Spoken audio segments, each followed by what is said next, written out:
I trained 5 new hires and was promised a promotion, but my boss gave it to his golf buddy's son, saying I was too reliable. So I trained him too, then sent a full project archive to the client with my name on every line, and then came the call. When the conference call started, I already knew something was off. The client's rep, Danielle, sounded tense. My boss, Greg, tried to make small talk, but his voice cracked in that way it does when he's caught off guard. Then Danielle asked the question that sliced the air. Why isn't Emily, the person who created every process in this archive, leading the project? The silence that followed was suffocating. I could almost hear Greg's jaw tightening through the speaker. The new team lead, Tyler, Greg's golf buddy's son, fumbled to mute himself. That question wasn't random. I'd sent Danielle that project archive the night before. It had every innovation, every workflow, every single thing I had built from scratch, my name tagged to every version. I didn't even lie. I just presented facts. But that's getting ahead of myself. See, 2 months earlier, I was promised that leadership role after I finished training the new hires. I'd put in 3 years at that marketing firm in Austin, worked weekends, handled crisis launches, cleaned up everyone's messes. Greg told me, "You're next in line. You just need to show you can handle a team." So I handled 5. I trained them from scratch, built templates, taught client management, even created a dashboard system that saved hours of reporting time. Everyone used it. Greg bragged about it in meetings like he wrote the code himself.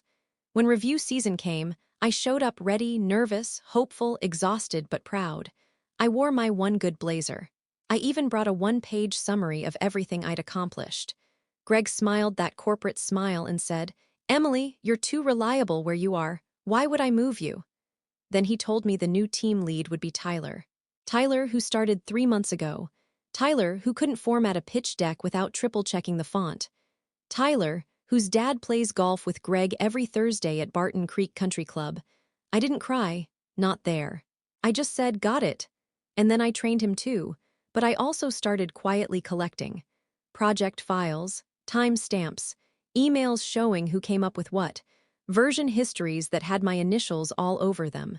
I didn't plan to burn anything down at first. I just wanted proof that I wasn't crazy, that my work actually mattered.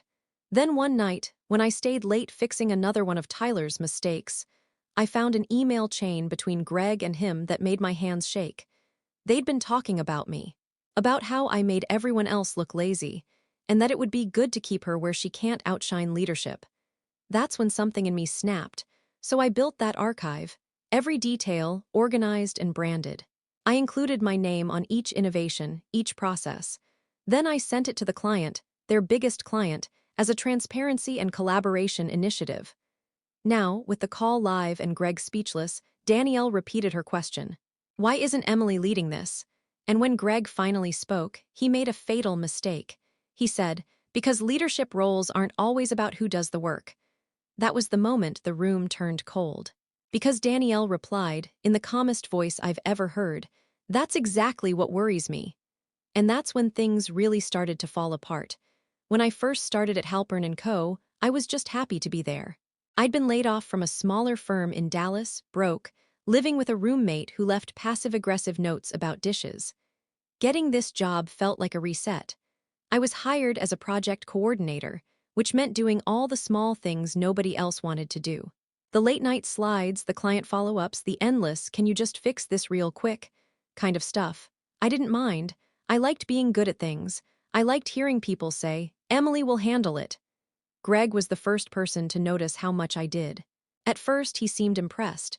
He'd pat my shoulder and say, "You're my rock, Emily. Don't know what I'd do without you." It felt like praise. I didn't realize it was a warning. Every time someone quit or got promoted, I was the one picking up the pieces. "Just until we find someone new," Greg would say. That happened 4 times. I became the glue that held every department patched together, and I wore it like a badge of honor.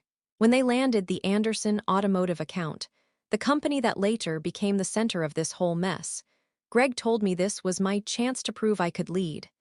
It was a massive deal, millions on the line, and I was stupidly proud that he trusted me with it. The workload was insane. I was working 60-hour weeks, skipping meals, running on caffeine and anxiety. My boyfriend at the time, Josh, started complaining that I was never around. We broke up over text during a product launch. I didn't even cry until a week later, but the work got done. The campaign exceeded every goal. I saved them over $300K with efficiency changes alone. That's when Greg started hinting about a promotion review. He'd stop by my desk, grin, and say, "Just hang tight. I'm talking to upper management about your next step." I was naive enough to believe him. Then, about a month before review time, a new face showed up, Tyler. Fresh out of college, charming in that lazy, golden boy kind of way. His LinkedIn said aspiring leader in marketing innovation. His dad's name rang a bell. Don Matthews, VP of Anderson Automotive. I should have connected the dots. But instead, I helped him. I taught him how to use the CRM, how to talk to clients, how to write a proper project update. He'd thank me with a sheepish grin and say, "You're like my work mom." It was supposed to be flattering, I think. Then one day, Greg pulled me into his office and said, "We're restructuring leadership for the Anderson account. You'll be working under Tyler. He's officially team lead now." It didn't make sense. It still doesn't.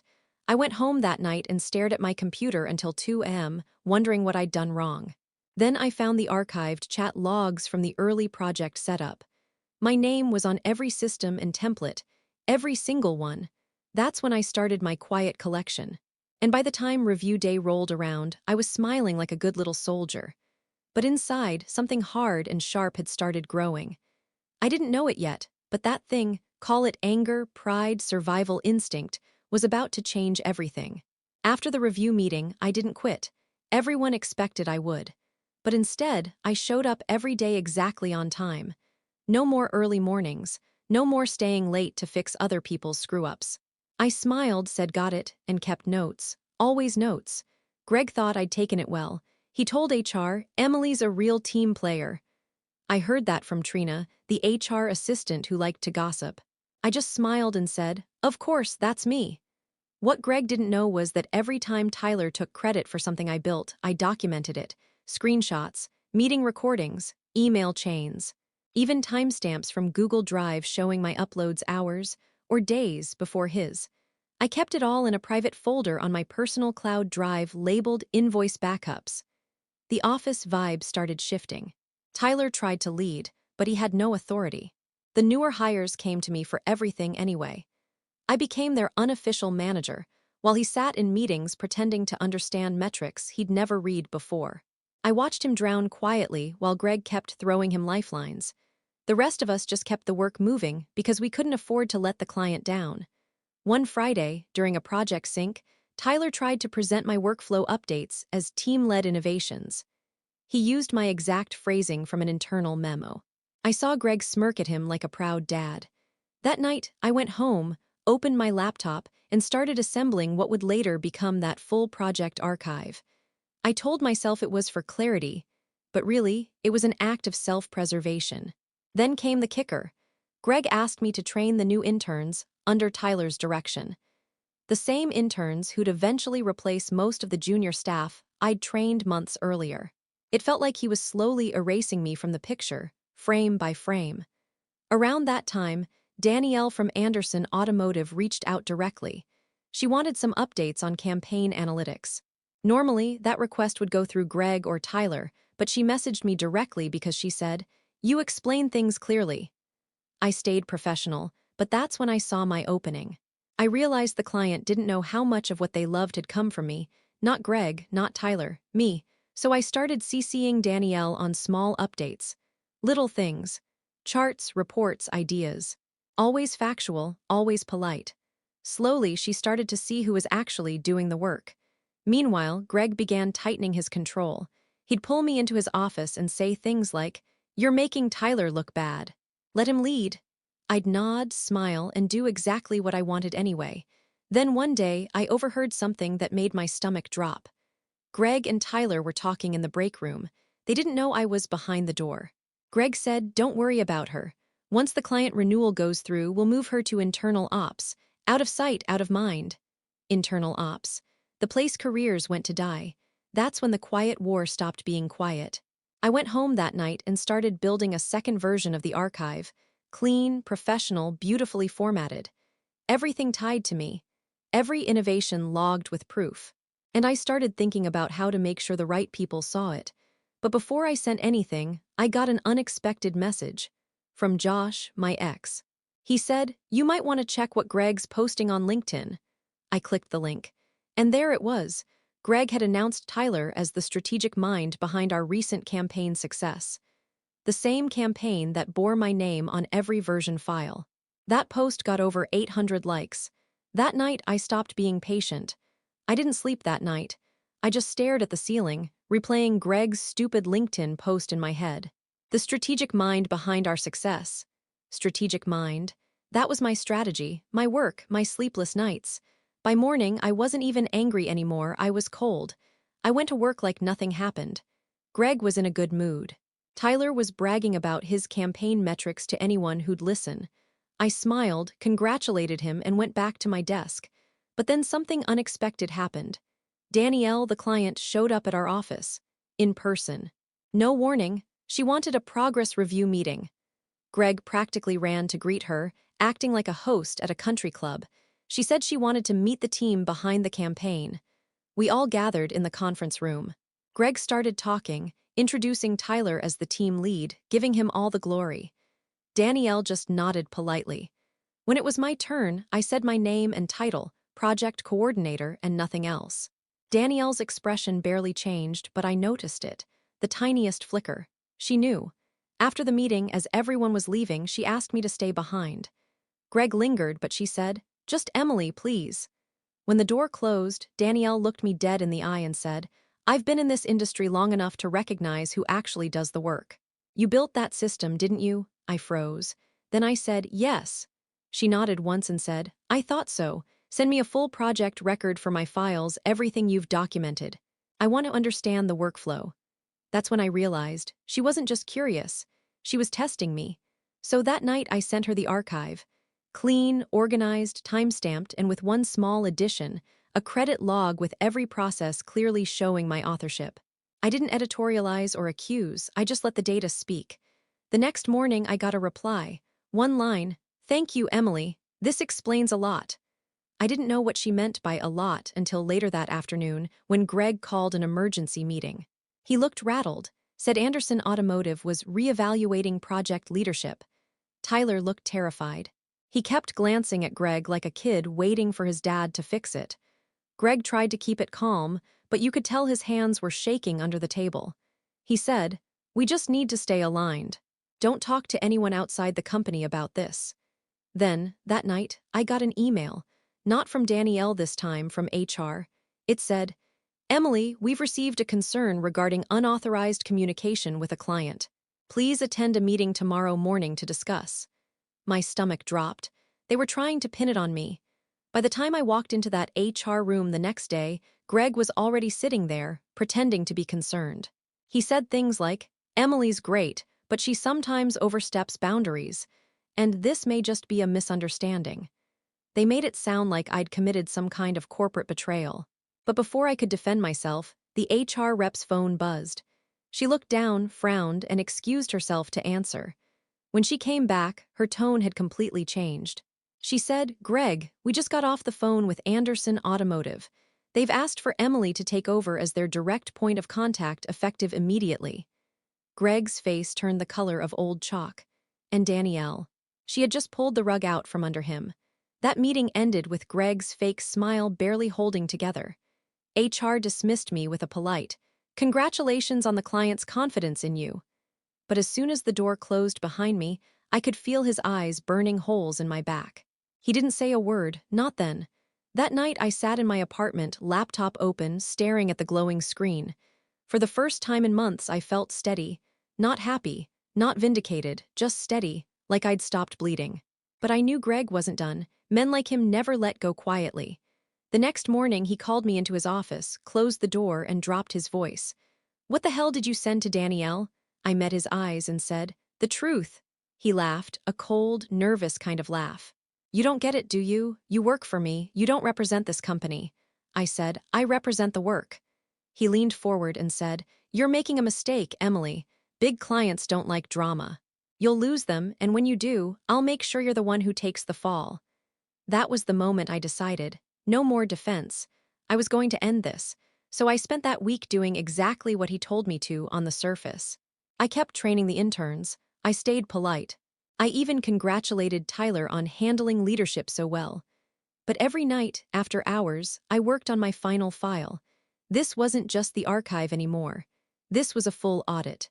A complete breakdown of every system I'd built, with trackable data proving my work increased client engagement by 47%, saved thousands in wasted time, and improved deliverable accuracy. I had analytics, charts, email receipts, everything a corporate executive would salivate over.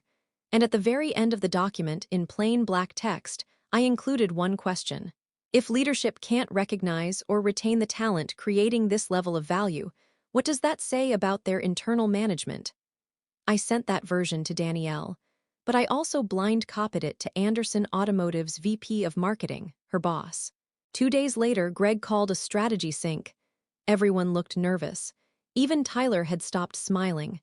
Greg tried to act casual, but he was sweating. He said, "Anderson wants to restructure the project.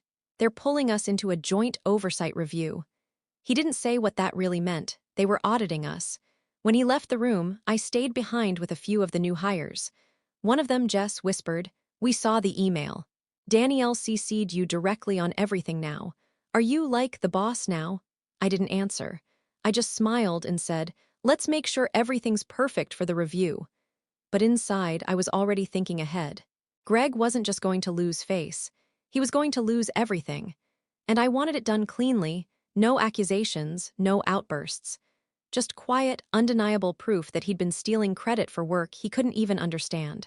To make it airtight, I called an old college friend who worked in IT compliance. He helped me organize digital proof of authorship and data lineage. Every piece of evidence had my fingerprints, timestamps, and system logs attached. When he finished helping me, he said, "Emily, this is career suicide for him. Are you sure you want to nuke it this hard?" I said, "No, I just want him to feel what it's like to be invisible." That night, I packaged everything into one Drive folder, perfectly labeled and polished. And then I scheduled a meeting, not with Greg, with Anderson Automotive's full executive team. Subject line, Operational Transparency Report prepared by Project Lead, Emily Walker. The email went out at 7:02 p.m. By 7:06, Greg called me. He didn't sound angry this time. He sounded scared. Greg's voice on the phone wasn't the usual fake calm. It was clipped and desperate. "Emily, what did you send to Anderson's executives?" I said. "The same thing I sent to Danielle, just more context." He tried to sound composed. "Do you realize what you've done? You've gone outside the chain of command. You've made me look." I cut him off. "You made yourself look that way." He went silent for a few seconds, then low and mean, "You're finished here." I didn't respond. I just hung up. The next morning, everyone was on edge. Greg was in early, pacing his office. HR was whispering. Tyler looked like he hadn't slept. At 10 a.m., the Anderson Automotive review call started. Their entire executive board joined, Danielle, her boss, and even Don Matthews, Tyler's father. When I saw that name on the attendee list, my stomach twisted. I'd always assumed Don was just a connection Greg used to grease the wheels. But as the meeting started, I realized something darker. Don was the reason Tyler had the job. Danielle began the call politely. She thanked us for the campaign, said she appreciated our efforts. Then she paused and added, "But we've noticed some inconsistencies in reporting and authorship credit." Greg tried to jump in, but she stopped him. "I'd like Emily to walk us through her documentation first." My hands shook a little as I shared my screen. I showed version logs, workflows, everything. I stayed professional, factual, calm. Halfway through, Don Matthews interrupted. His voice was sharp. "Greg, is there any reason this young woman isn't in the leadership role my son currently holds?"